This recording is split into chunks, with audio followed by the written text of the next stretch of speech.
So just a quick question just to wrap it up. And we're of time. Number one, uh, what was the question I was going to ask? Sorry. What are some of the biggest lessons you've learned along the way as an entrepreneur?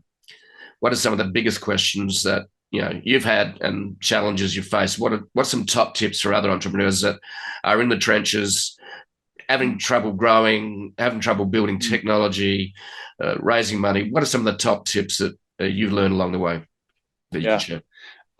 So I would say, one thing is just know that it's not going to be easy.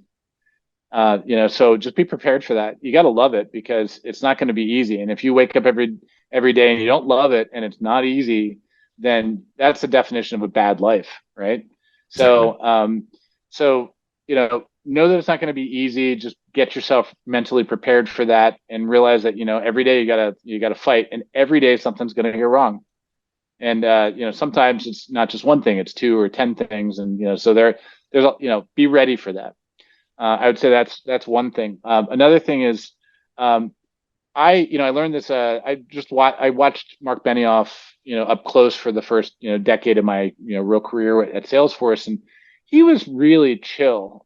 He was very excited and passionate about stuff, but he was also, you could see, like, he had this very Zen approach to things. And I think I learned that he early on that he meditated every day, Mm-hmm. and I didn't really even know what that meant. I had to go. I was from the East Coast, and meditation really wasn't a thing back then No. on the East Coast. And so I learned. I over time, I was like, okay, I'm curious. How does he do this? So I think meditation is really. I learned it. I read a book on how to do it, and then years later, in like 2008, I think I took a transcendental meditation class. So I actually got the official, like, this is how you do it, transcendental meditation style.